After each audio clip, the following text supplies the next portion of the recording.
দেখলাম ভাবি আমার হাটের উপরে শুয়ে আছে, আবার আপত্তিকর অবস্থায়। তা দেখে আমি অনেকটাই অবাক হলাম। আমি বললাম, এ কি ভাবি, তুমি এখানে কেন? দেখলাম ভাবি কান্না করছে, আর ভাবি মনে মনে বলছে, এবার তোকে কে বাঁচাবে স্বামী, কোথায় যাবি তুই? ভাবি বলতে লাগলো, স্বামী কালকে আমাকে একা পেয়ে আমাকে বাজে কাজ করার জন্য আমাকে প্রস্তাব দিয়েছিল। আমি মানা করাতে আমাকে জোর করে এই বলে সে কান্না শুরু করে দিল। তখন আব্বু আর ভাইয়া আমার দিকে রাগি চোখে তাকালো। আমি বললাম, আপু ভাবি সব মিথ্যা বলছে, আমি এমন কোনো কিছু করি নাই। আব্বু বলল, একটা মেয়ে তার সতীত্ব নিয়ে কথা বলবে?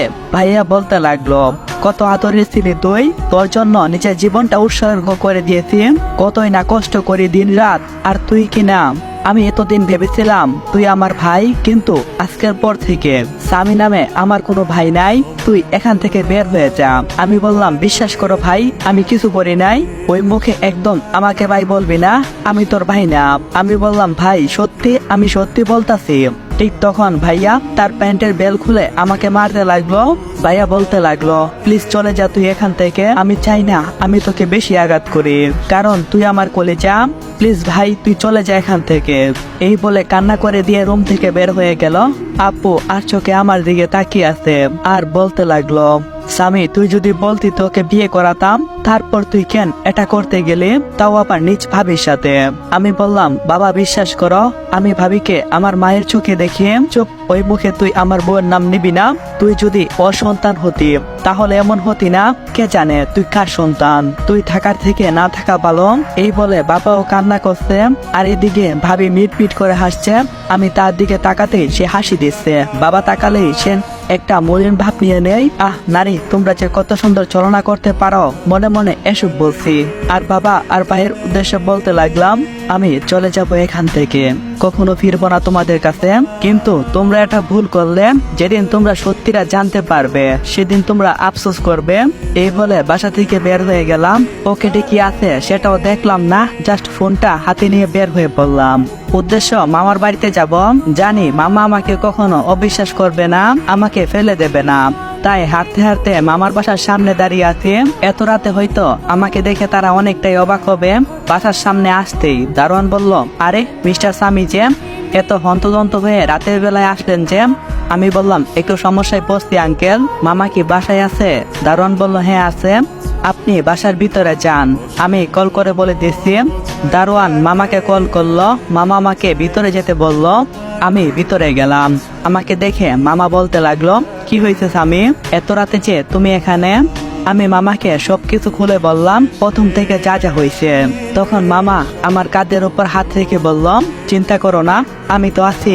বই তোমার মামিকে নিয়ে, তোমার মামি তো একদম তোমাকে সহ্য করতে পারে না।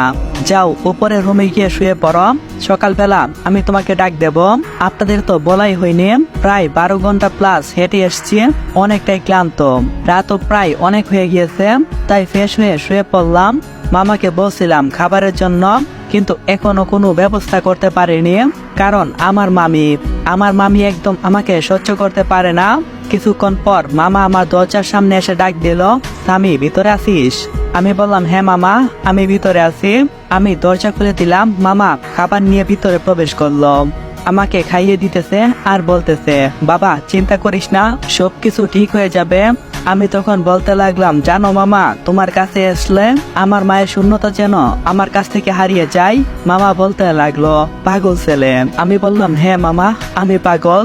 আচ্ছা মুখে মুখে কথা বলা লাগবো না, জমিদার এবার খাবারটা খেয়ে আমাকে উদ্ধার করেন। আমি একটা মুচকি হাসি দিয়ে খাবার খেতে শুরু করলাম। কয়েক লোকমা মুখে দিতেই মামি এসে বলতে লাগলো, কি শুরু করেছো তোমরা? আর স্বামী তোমাকে না কতবার বলছি তুমি আসলে আমাদেরকে বলে আসবে, আর তোমাকে কতবার বলছি বাসায় একটা উপযুক্ত মেয়ে আছে, যাকে না তাকে তুমি বাসার ভিতরে জায়গা দিবে কেন, তাও আবার জান্নাতের রুমের পাশে। তখন মামা বলতে লাগলো, তুমি এসব কি বলছো সালমা, স্বামী তো আমাদেরই সন্তান। তখন মামি বলতে লাগলো, তুমিও দেখি এখন মুখে মুখে কথা বলো, যদি আবারও মুখে কথা বলো তাহলে আমি এই বাসা থেকে চলে যাব। মামা আর কোনো কিছু বললো না, কারণ মামা মামির উপরে কথা বলে না। আমি বললাম, আমি আসাতে মনে হয় মামির অনেকটা সমস্যা হয়েছে। আচ্ছা মামি, আমি কালকে সকালে চলে যাব, আর কখনো আসবো না। মামা বলল, তুই কি পাগল হয়েছিস, কোথায় যাবি? আমি বললাম, আমি জানি না আমি কোথায় যাব। তখন মামি বলতে লাগলো,